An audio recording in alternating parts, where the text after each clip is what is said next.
स्वागत है आपका चार्टर्ड बडी के इनकम टैक्स कोर्स में, जिसमें हम सीखने वाले हैं थ्योरेटिकली और प्रैक्टिकली इनकम टैक्स को। हाँ, वैसे तो ये प्रैक्टिकल कोर्स है, पर थ्योरी बहुत ही ज़्यादा इंपॉर्टेंट है प्रैक्टिकल काम को अच्छे से करने के लिए। तो चलिए शुरू करते हैं।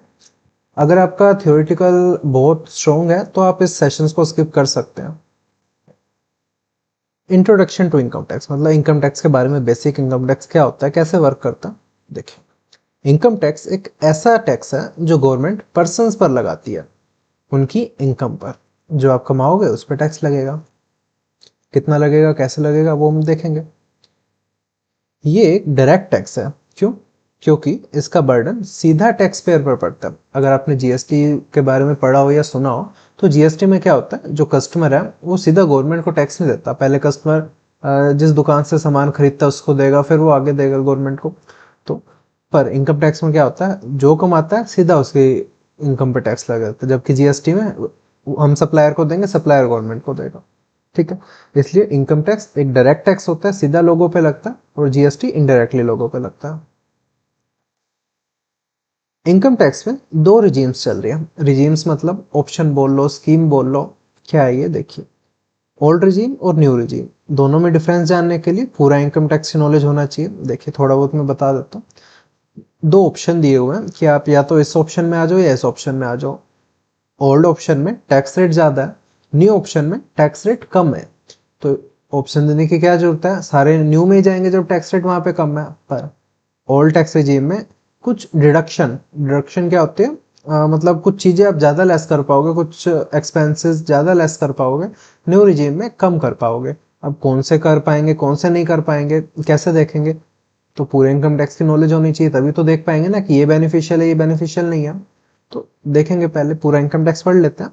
ठीक है, फिलहाल के लिए आप इसको स्किप कर सकते हो। ये पूरा इनकम टैक्स करने के बाद फिर हम देखेंगे कैसे देखते हैं ओल्ड रिजीम में क्या, न्यू रिजीम में। ठीक है, तो इसको भी चलते हैं आगे। फिर हमने देखा कि वो भी हमें टैक्स रेट पढ़ने है ना, इसलिए हमने देखा अभी। तो इनकम टैक्स स्लैब रेट पर लगता है, मतलब आपके इनकम के बेसिस पर टैक्स रेट डिसाइड होता है। जितनी ज्यादा इनकम होगी उतना ज्यादा टैक्स लगेगा। तो क्या है tax rate? Tax rate under all tax regime for individuals less than 60 years, मतलब 60 साल से कम वाले लोगों के लिए क्या टैक्स रेट है वो देखिए।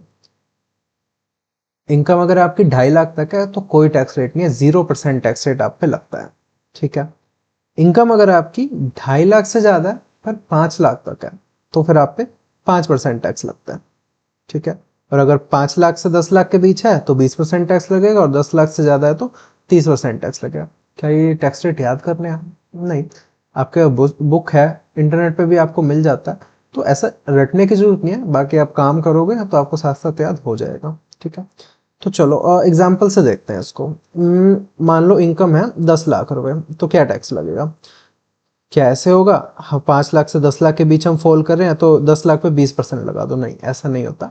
स्लैब रेट का मतलब ऐसा नहीं होता जिस स्लैब में आप फॉल करोगे पूरी इनकम पे वो रेट लग जाएगा। इसका मतलब है कि आपकी जो 10 लाख की इनकम है ना, 10 लाख की इनकम पे पहले 2.5 लाख जो है उस पर कोई टैक्स नहीं लगेगा। एक मिनट, थोड़ा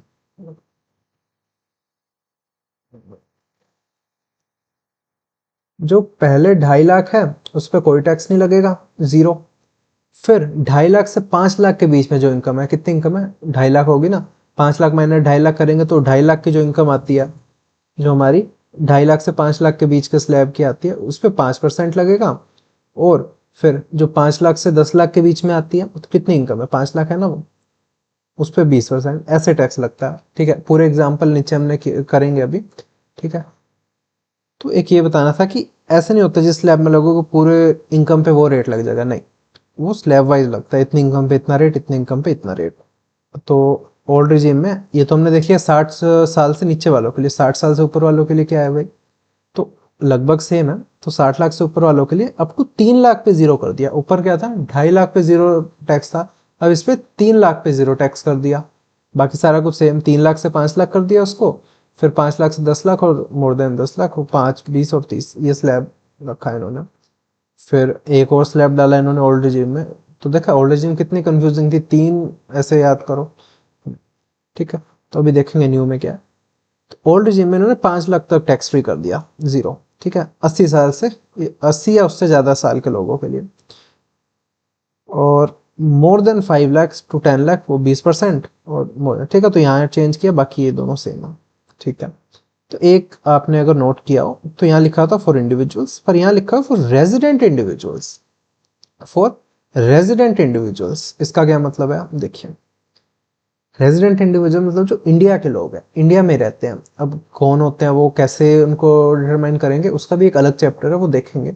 फिलहाल के लिए इतना समझ लीजिए कि 182 डेज से जो ज़्यादा लोग इंडिया में रहते हैं, 182 डेज या उससे ज़्यादा, उनको रेजिडेंट बोलते हैं। और भी कंडीशन है, पूरी डिटेल में इसको पढ़ेंगे, पर फिलहाल के लिए इस पॉइंट को समझने के लिए इतना समझ लीजिए, इंडिया के लोगों के लिए, जो इंडिया में रहता है उसके लिए ये। अगर इंडिया के बाहर कोई 60 साल का ऊपर बंदा है जिसकी इंडिया में इनकम है, तो फिर यही स्लैब लगेंगे, यही स्लैब लगेंगे फिर। ठीक है, अच्छे से पढ़ेंगे उसको भी। तो न्यू रिजीम में क्या है फिर, देखिए न्यू रिजीम में 4 लाख तक टैक्स फ्री कर दिया, सीधा 4 लाख तक टैक्स फ्री कर दिया। कोई भी हो, 60 साल से कम हो, 60 साल से ऊपर हो, 80 साल, जो भी है, 4 लाख तक टैक्स फ्री सीधा। फिर 4 लाख से 8 लाख के बीच है तो 5% कर दिया, 8 लाख से 12 लाख के बीच 10%, ऐसे 4 लाख से ये इनकम बढ़ाते गए और 5% से ये टैक्स रेट बढ़ाते गए। सिंपल। ठीक है, न्यू रिजिम का ऑब्जेक्टिव यही था, सिंप्लीफाई करना। मोर देन 24 लाख है तो फिर 30% टैक्स है। ठीक है, कम हो गया ना, देखिए यहाँ पे 10 लाख से ऊपर जाते ही 30%, पर यहाँ पे 24 लाख से ऊपर जाके होगा फिर 30% होगा। तो टैक्स रेट काफी कम कर दी न्यू रिजिम में। अब कुछ एग्जाम्पल देखते हैं कैसे टैक्स कैलकुलेट होता है। एग्जाम्पल 1, इनकम आपकी 10 लाख है, न्यू रिजीम में है, तो देखिए 4 लाख तक तो 0% लगेगा, तो 0 हो जाएगा। 4 लाख से 8 लाख के बीच, 4 लाख से ज्यादा है, 4 लाख 1 रुपया, तो इसको क्या बोलेंगे, 4 लाख से ज्यादा है। 4 लाख से ज्यादा है, 8 लाख के बीच है, तो 5%। कितना बनेगा 4 लाख पे 5%, 20,000 पे। 8 लाख से ज्यादा है, 12 लाख तक है, तो 10% लगेगा, पर हमारी इनकम तो 10 ही लाख है, तो 12 लाख तक क्यों जा रहे हो, तो 10 लाख में से 8 लाख माइनस करेंगे। 8 लाख तक तो यहाँ टैक्स लग गया ना भाई, 8 लाख तक यहाँ टैक्स लग चुका है, तो फिर यहाँ पे सिर्फ 10 लाख में से 8 लाख माइनस करेंगे, तो उस पे बैलेंस अमाउंट पे जो टैक्स बनेगा 10% के हिसाब से 20,000, तो ये 40,000। यार अभी याद करना मतलब, ठीक है, ऐसी कोई रॉकेट साइंस भी नहीं है कि याद नहीं होगा, मतलब समझ लिया हमने। पर प्रैक्टिकल लाइफ में क्या होता है, काम तो हमें प्रैक्टिकली करना है, कोई एग्जाम वगैरह तो देना नहीं है। तो प्रैक्टिकल लाइफ में क्या होता है, सॉफ्टवेयर होते हैं, ठीक है, वही कैलकुलेट करते हैं। तो हमें मैनुअल कैलकुलेट करने की जरूरत नहीं है, पर हमें पता होना चाहिए कैलकुलेट होता कैसे है। ठीक है, ठीक है, थोड़े और एग्जाम्पल समझेंगे और इसको अच्छे से समझेंगे कि काम कैसे करता है, कैलकुलेशन होती कैसे है। अब हमारी इनकम है 10 लाख रुपए ओल्ड रिजीम में, अप टू 2.5 लाख 0% का टैक्स रेट, 0। ठीक है, 2.5 लाख से 5 लाख के बीच, मतलब 2.5 लाख की इनकम पे 5%, 12,500। 5 लाख से ज्यादा 10 लाख तक तो 20%, और इस पे जो टैक्स लग के आया 1 लाख, इन सबको ऐड करके 1,12,500। सेम 10 लाख की इनकम पे ऊपर टैक्स बना 40,000, और यहाँ बना 1,12,500। सो आधे से भी बहुत कम इन्होंने कर दिया न्यू रिजिम में। पर भाई डिडक्शन का है वो देखेंगे बाद में। Example 3, 20 lakh rupees new tax regime में।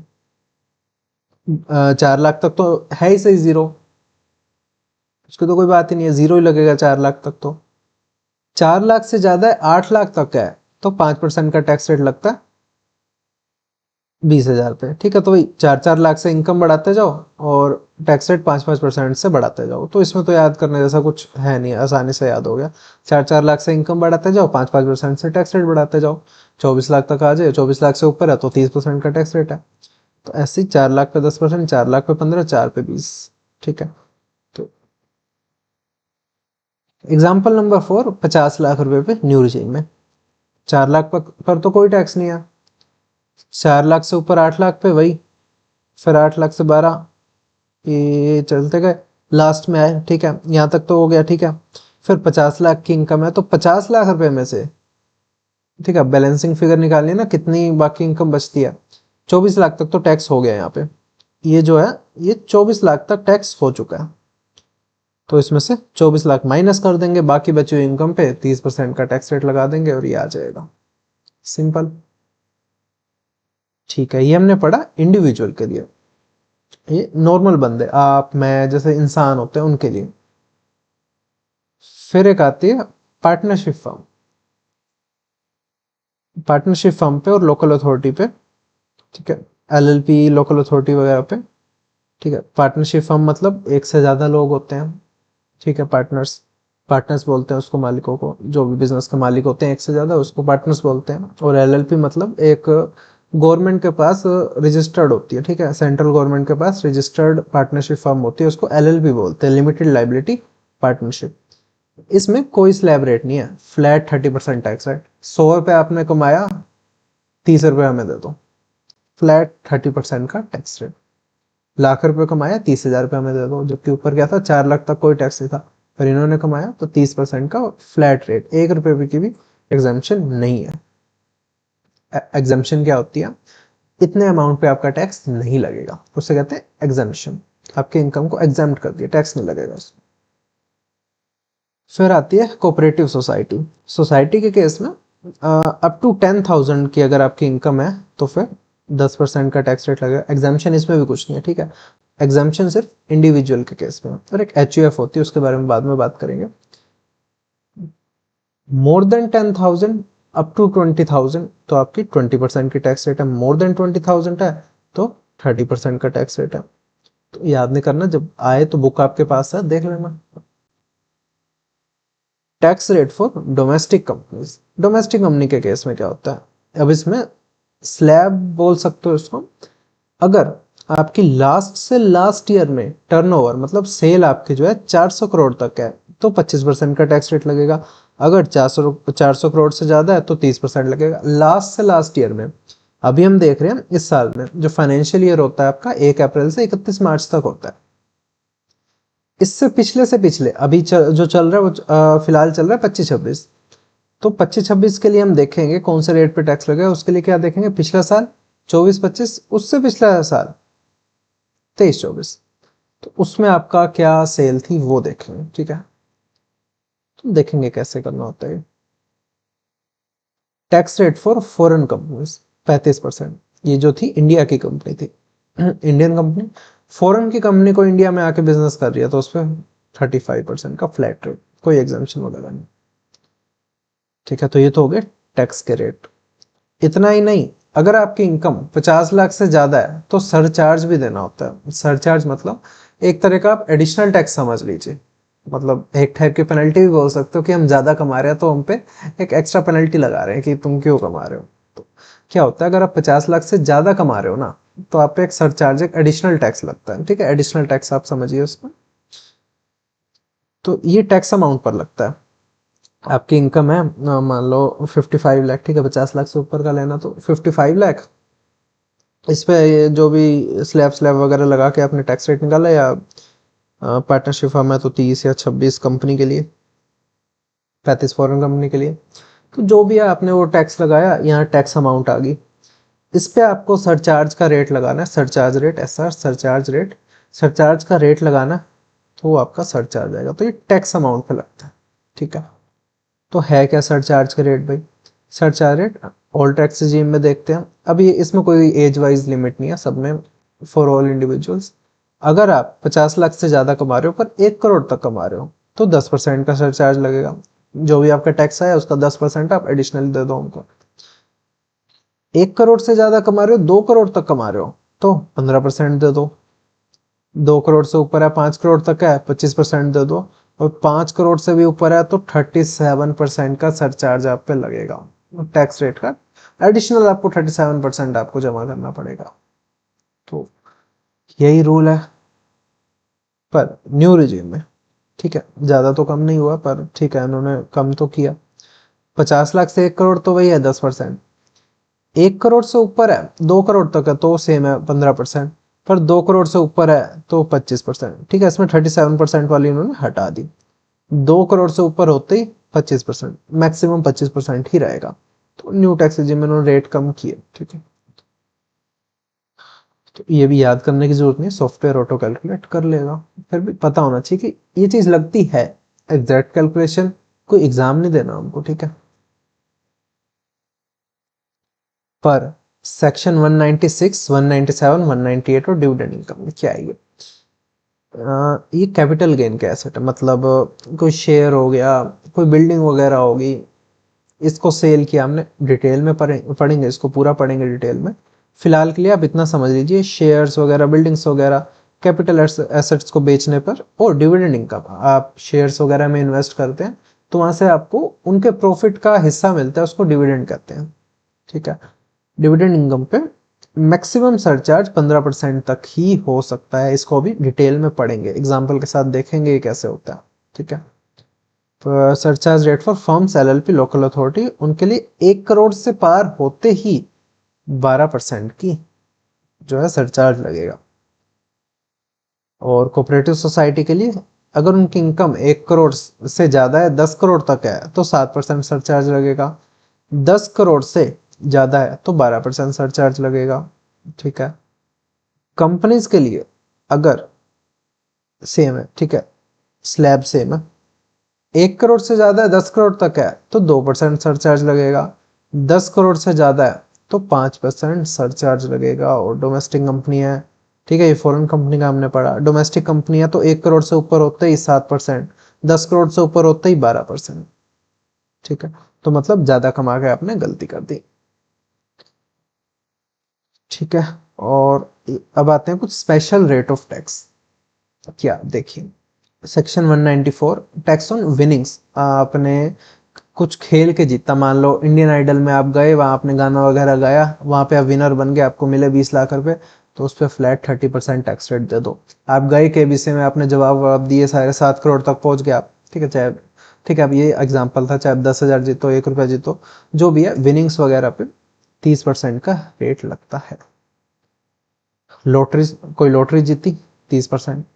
कोई कार्ड गेम खेली आपने हॉर्स रेस में, 30% का, जो भी जीता आपने 30% का tax rate. Unexplained money, money investment expenditure, आप एक्सप्लेन नहीं कर पा रहे आपने इतना खर्चा किया कैसे। आप अपनी आईटीआर में दिखा रहे हो मैं तो 5 लाख रुपए कमा रहा हूँ, 7 लाख रुपए कमा रहा हूँ, 10 लाख रुपए कमा रहा हूँ, खर्चा आप कर रहे हो करोड़ों रुपए में। 5 लाख की इनकम दिखा के आपने अपनी शादी में खर्चा कर दिया 7 करोड़ रुपए। इतना पैसा कहाँ से आया भाई आपके पास? आप तो इतना कमा ही नहीं रहे, तो इतना पैसा आपके पास आया कहाँ से? ठीक है, तो उसको बोलते हैं अनएक्सप्लेन एक्सपेंडिचर। आपने इनकम ही इतनी है तो आपने करोड़ों में इन्वेस्टमेंट कैसे कर रखा है? अपने इनकम से मतलब मैच नहीं कर रही कि इतने कमाने वाला बंदा इतने नहीं कर सकता, तो उसको बोलते हैं अनएक्सप्लेन्ड इन्वेस्टमेंट। कमाई आपके पास 10 लाख रुपए, ये लाखों रुपए में आपके पास कैश कहां से पड़ा है भाई? Unexplained money. तो टैक्स लगेगा 60%, 60% टैक्स। 1 करोड़ आपके पास मिला तो 60 लाख रुपए टैक्स। इतना ही नहीं, सरचार्ज 25%। फिर ये सेस एक होता है, 4% ही लगता है, अभी बात करेंगे। ठीक है, सब पे लगता है ये, 4% का सेस लगता ही है, टैक्स और सरचार्ज के ऊपर 4% और सेस क्यों लगता है अभी बात करेंगे। ठीक है, तो 78% का आप पे टैक्स लग जाएगा। आपके पास 1 करोड़ मिला, 78 लाख रुपए आपके चले गए। Section 194, royalty income from patent developed and registered in India. Patent क्या होता है? किसी काम को करने का एक यूनिक प्रोसेस जो होता है, उसको हम रजिस्टर करवा लेते हैं गवर्नमेंट से कि उसको और कोई यूज नहीं कर पाएगा, उसको पेटेंट कहते हैं। फिर आपने वो प्रोसेस को किसी को यूज करने के लिए दिया, मतलब एक टाइप से आपने वो प्रोसेस रेंट पे दे दिया, तो फिर उस पे जो इनकम आती है उसका 10% टैक्स लगेगा। ठीक है, ठीक है, तो उन्होंने यहाँ टैक्स रेट कम कर दिया कि अच्छा काम है, यूनिक काम आप करो, आपको 10% टैक्स लगेगा। पर वो जो पेटेंट है वो डेवलप होना चाहिए, उस पर जो काम होना चाहिए वो इंडिया में होना चाहिए, वो रजिस्टर्ड होना चाहिए इंडिया में। क्या मतलब इंडिया में डेवलप होना चाहिए? मतलब उसको बनाने में जो 75% एक्सपेंसेस है वो इंडिया में खर्च होना चाहिए। ठीक है, और फिर अब 10% में से ना कोई एक्सपेंस माइनस मत करना। ठीक है, जो फ्लैट उसके, ठीक है, वैसे तो एक्सपेंस तो क्या ही होगा, मान लो सामने वाले ने 1 करोड़ दिया तो सीधा 1 करोड़ पे 10% टैक्स लग जाएगा। अब ये मत करना इसमें से मैं खर्चा माइनस कर दूंगा, मैंने स्टाफ रखा हुआ है, मैं रेंट पे है, मेरा बिजनेस प्लेस वगैरह वगैरह, नहीं भाई, सीधा इस पर 10% टैक्स दे देना। ठीक है, वैसे नॉर्मल बिजनेस में आप सब माइनस कर सकते हो, आपका रेंट हो गया, बिजनेस का रेंट, घर का रेंट नहीं, बिजनेस का रेंट हो गया, स्टाफ की सैलरीज वगैरह होगी। ठीक है, पर इसमें नहीं कर सकते अगर 10% पे आपको टैक्स देना तो। Income from transfer of carbon credit, आप कितना कार्बन मतलब कर सकते हो, उसकी एक लिमिट होती है। ठीक है, उसका मिलता है। आप अगर उस लिमिट से कम कार्बन मतलब करते हो तो फिर आप उसको सेल कर सकते हो, तो उसको कार्बन क्रेडिट्स बोलते हैं। कितनी कार्बन की हमारी लिमिट है और इतना मेरे पास बचा हुआ तो आप ले लो, वो आप मेरे को पैसे दे देना, तो उसका आपको 10% पे टैक्स देना पड़ेगा। नो एक्सपेंडिचर अलाउड इसमें से, ठीक है। Net winnings from online games, खैर अब तो ये बैन हो चुका है, तो ये था 30% का था, ठीक है, तो अब इसको छोड़ सकते हो। अभी ऑनलाइन गेम्स बैन हो चुकी है, ठीक है।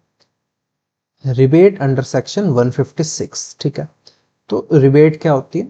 डिस्काउंट, आप समझ सकते हो कि डिस्काउंट मिल रहा है आपको टैक्स में से, वो डिस्काउंट दे रहे हैं। अच्छा जी, किसको डिस्काउंट दे रहे हैं देखते हैं, ठीक है। ओल्ड टैक्स, पुराने इनकम टैक्स में ही 87A था rebate, rebate under section 87A था।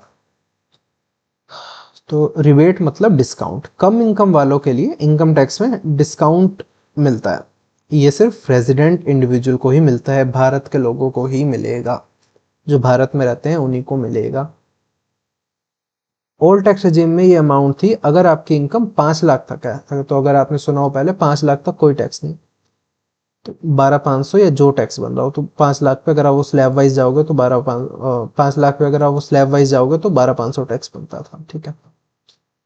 न्यू टैक्स रेजिम में अगर नेट टोटल इनकम 12 लाख तक है, ठीक है, अब से इन्होंने 25-26 से ये 12 लाख की हो चुकी है, तो 12 लाख की अगर आपकी इनकम है तो आप देख लेना 60,000 पे वो टैक्स बनता है, तो वो उतनी रिबेट मिल जाएगी, ठीक है। न्यू रिजीम को एंड में बाद में देखेंगे डिटेल में। तो आप सीधा ऐसे लिख देते ना कि टैक्स नहीं बनेगा, ऐसा क्यों लिखा 12,500 या जो टैक्स बन रहा हो, 60,000 या जो टैक्स बन रहा हो? क्योंकि कुछ स्पेशल रेट की इनकम होती है। अभी हमने कुछ स्पेशल रेट देखे, इसके अलावा भी होते हैं, ठीक है। इसके अलावा कैपिटल गेन के भी स्पेशल रेट होते हैं, 12.5% और 20% जो है वो कैपिटल गेन के स्पेशल रेट होते हैं, उस पर आपको रिबेट नहीं मिलती। जो स्पेशल रेट की इनकम है उस पर आपको रिबेट नहीं मिलेगी,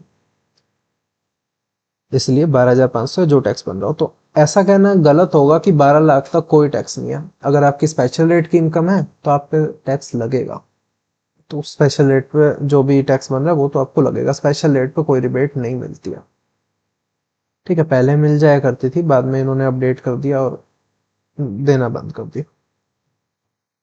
इनकम टैक्स में 5 हेड्स, जो इनकम टैक्स में इनकम जो है आपकी कमाई जो है वो 5 कैटेगरीज में डिवाइड होती है, जिसको हेड्स बोलते हैं। तो आप उसे कैटेगरी समझ सकते हो, हेड्स में डिवाइड होती है वो, ठीक है। फिलहाल ऑफिशियल जो टर्म है वो हेड्स है, तो हम कैटेगरी यूज ना करके हेड्स यूज करेंगे। 5 हेड्स होते हैं इनकम टैक्स में। क्या क्या? सैलरीज, कहीं आप जॉब करते हो वहां से पैसा मिला, salaries. Income from house property, rent की जो आपकी इनकम होती है वो हाउस प्रॉपर्टी में टैक्सेबल होती है। आपका घर पड़ा था, आपने रेंट पे दे दिया, शॉप पड़ी थी रेंट पे दे दी, तो वो इस कैटेगरी, इस हेड में टैक्सेबल हो जाएगी, income from house property. Profits and gains of business और प्रोफेशन, आप कोई बिजनेस करते हैं, कोई प्रोफेशन करते हैं, क्या होते हैं उस चैप्टर में देखेंगे। तो बस इतना समझ लीजिए, बिजनेस की जो इनकम है वो इसमें टैक्सेबल हो जाएगी। कैपिटल गेन्स, आप अपनी कोई प्रॉपर्टी बेचते हो, उससे जो गेन हुआ, आपने खरीदी 1 लाख की थी, बिकी 10 करोड़ की, तो बाकी जो डिफरेंस था वो कैपिटल गेन में टैक्सेबल हो जाएगा। इनकम फ्रॉम अदर सोर्सेज, इसके अलावा जो ऊपर नहीं आई वो इसमें आ जाएगी, जैसे बैंक का इंटरेस्ट हो गया, ठीक है। तो पढ़ेंगे इसको भी, सबका एक एक चैप्टर है, सबको डिटेल में देखेंगे। फिलहाल वीडियो हो चुकी है, ठीक है, बात कर सकते हैं अब। तो एक टर्म है टैक्स ईयर, मतलब हर ईयर का जो फाइनेंशियल ईयर बताया था ना, 1 अप्रैल से 31 मार्च तक का होता है, उसको टैक्स ईयर बोलते हैं, ठीक है। इनकम टैक्स में उसको टैक्स ईयर बोलते हैं, मतलब किस साल की आप इनकम कंप्यूट कर रहे हो, किस पे आपको टैक्स देना है, वो टैक्स ईयर होता है। हर ईयर का 1 अप्रैल से 31 मार्च तक, ठीक है, वो टैक्स ईयर होता है। अब जो हमने देखा था सेक्शन 196, 197, 198 एंड डिविडेंड इनकम वाली पे, हाँ सॉरी, 196, 197, 198 डिविडेंड इनकम वाली इनकम पर मैक्सिमम सरचार्ज 15% हो सकता है। वो क्या बात थी वो देखते हैं, देखिए। जब इनकम में कैपिटल गेन और डिविडेंड इनकम, ठीक है, ये कैपिटल गेन के सेक्शन है। Capital gain and dividend income वाली special income and other than special, ये हो, इसको स्पेशल इनकम बोला गया, और नॉर्मल इनकम हो तो इनकी अलग अलग कैलकुलेशन होती है सरचार्ज के लिए। एग्जाम्पल से देखते हैं, देखिए। एक तो बिजनेस इनकम है 5 करोड़, और ये स्पेशल इनकम है 10 लाख रुपए। तो 5 करोड़ है तो देख के समझ आ रहा है कि हाँ जी 5 करोड़ है। अगर ओल्ड में जाते हैं तो 37% का सरचार्ज लगेगा, न्यू में रहते हैं तो 25% का इस पर सरचार्ज लगेगा। ठीक है, तो देखो अब इसमें सरचार्ज में स्लैब वाइज नहीं है कि इतनी इनकम पे इतनी नहीं, वो आपको देखना है किस में आप फॉल कर रहे हो, वो रेट लगा देना। ठीक है, तो टोटल इनकम होती है 5.1 करोड़, 5 करोड़ ये 10 लाख ही है। ठीक है, सरचार्ज रेट होना चाहिए 25% न्यू टैक्स रिजीम में, तो टैक्स ही होगा 4 लाख पे नील, 4 से 8 पे 5% लगेगा, 8 से 12 ये सब करके, और लास्ट में 5 करोड़ 10 लाख में से 24 लाख, ये 24 लाख माइनस कर दिए और उस पर 30% का टैक्स लगा के ये टैक्स बना 1 करोड़ 48 लाख 80,000। 5 करोड़ कमाओ उसमें से अराउंड 1.5 करोड़ उनको दे दो, अभी तो उसमें और ऐड होएगा। ठीक है, और सरचार्ज होगा 37,20,000। कैसे देखो, 1 करोड़ 48 लाख 80,000 पे 0.25, 37,20,000। तो सरचार्ज होगा 37,20,000 पर नहीं, क्योंकि स्पेशल इनकम भी है इसलिए इसमें है, तो इसलिए टोटल इनकम को दो पार्ट्स में डिवाइड करेंगे, एक नॉर्मल इनकम एक स्पेशल इनकम, जो कि है 5 करोड़ और स्पेशल इनकम है 10 लाख। 5 करोड़ का टैक्स जो है उस पर लगेगा 25% और 10 लाख का जो टैक्स है उस पर लगेगा 15%। यार अब टैक्स कैसे अलग करें, टैक्स की तो टोटल कैलकुलेशन होगी, उस स्लैब रेट पे लगेगा तो वो तो टोटल कैलकुलेशन होगी, 5 करोड़ 10 लाख को पूरा लेना पड़ेगा। ठीक है, पर इसका हम ऐसे बाइफरकेट करते हैं, 5 करोड़ का टैक्स क्या होगा, total tax into normal income by total income, तो प्रोपोर्शनेट कर लेना। ठीक है, देखो जैसे एग्जांपल देता हूँ, 100 रुपये टैक्स लगा और 9 रुपये। ठीक है, इसको ऐसे करते हैं, या तो 100 रुपये की इनकम पे 10 रुपये टैक्स लगा, कैसे बाइफरकेट करेंगे, एक तो 90 की इनकम में बाइफरकेट करना है, 10 रुपये की इनकम में बाइफरकेट करना है।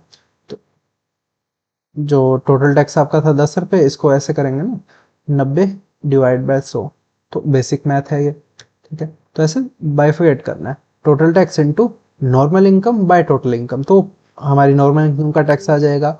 10 लाख का टैक्स कैसे निकालेंगे, total tax into special income by total income. ठीक है, तो यार कर तो ये सॉफ्टवेयर भी लेगा, पर पता होना चाहिए हमें, इसलिए हम बात कर रहे हैं इस बारे में। बाकी हमको ऐसे बार बार मैनुअल कैलकुलेशन नहीं करनी होती, पर पता होना चाहिए हमको। तो ये स्पेशल रेट का टैक्स लगा आ गया, इस पे लगा दो भाई 37, सॉरी न्यू रिजीम में करें ना, 25% इस पे लगा दो, 15% इस पे लगा दो, सिंपल। तो ये था कि इस इनकम पे सिर्फ 15% का ही सरचार्ज लग पाएगा, तो ऐसे टैक्स को प्रोपोर्शनेट कर लो, उस पे सरचार्ज लगा दो। तो ये आ गया, नॉर्मल इनकम पे सरचार्ज आ गया, स्पेशल इनकम पे सरचार्ज आ गया, और टोटल सरचार्ज ये आपको पे करना, ये और टैक्स आपको पे कर देना। एक राउंड ऑफ का कॉन्सेप्ट होता है कि टोटल इनकम को नियरेस्ट 10 रुपीज तक राउंड ऑफ किया जाता है। अगर आपकी इनकम मान लो आपकी बन रही है 1,91,222, तो आपको नियरेस्ट 10 रुपीज में लास्ट दो फिगर देखेंगे, इसका नियरेस्ट टेंस क्या बन रहा है, 20 बन रहा है, तो बन जाएगी 191,220। ठीक है, मान लो 82 बन रहे हैं तो 80 बन जाएगा, 88 बन रहे हैं 90 बन जाएगा, तो नियरेस्ट 10 में राउंड ऑफ किया जाएगा। और फाइनल टैक्स पेबल को भी ऐसे ही राउंड ऑफ किया जाएगा, टैक्स बन रहा है 1,81,216,8, तो 278 हो जाएगा। ठीक है, तो ऐसे राउंड ऑफ किया जाता है नियरेस्ट 10 रुपीज में। ये भी सॉफ्टवेयर ऑटो कैलकुलेट कर लेगा, मतलब ऑटो राउंड ऑफ कर लेगा। देखिए health and education cess, health and education cess एक एडिशनल टैक्स है। एडिशनल टैक्स हमें पढ़ तो लिया सरचार्ज, वो तो है इसे, एक और एडिशनल टैक्स। तो हेल्थ एंड एजुकेशन सेस एक एडिशनल टैक्स है जो इनकम टैक्स के ऊपर लगता है। इसका मेन पर्पस गवर्नमेंट के हेल्थ और एजुकेशन सेक्टर को फंड करना है। ठीक है, ये सब पे लगता है, सरचार्ज तो किस पे लगता है, जिसकी इनकम ज्यादा होती थी। ठीक है, पर ये सब पे लगता है 4% ऑफ टैक्स एंड सरचार्ज। पहले टैक्स निकालेंगे, अगर सरचार्ज लगता है तो सरचार्ज निकालेंगे, फिर उस पर 4% लगाएंगे, तो ये आता है हेल्थ एंड एजुकेशन सेस, ये सब पे लगता है। तो ये था हमारा इंट्रो टू इनकम टैक्स। फिर अब हम देखेंगे सैलरी में क्या क्या इनकम टैक्सेबल होती है और अलग अलग हेड में क्या क्या इनकम टैक्सेबल होती है।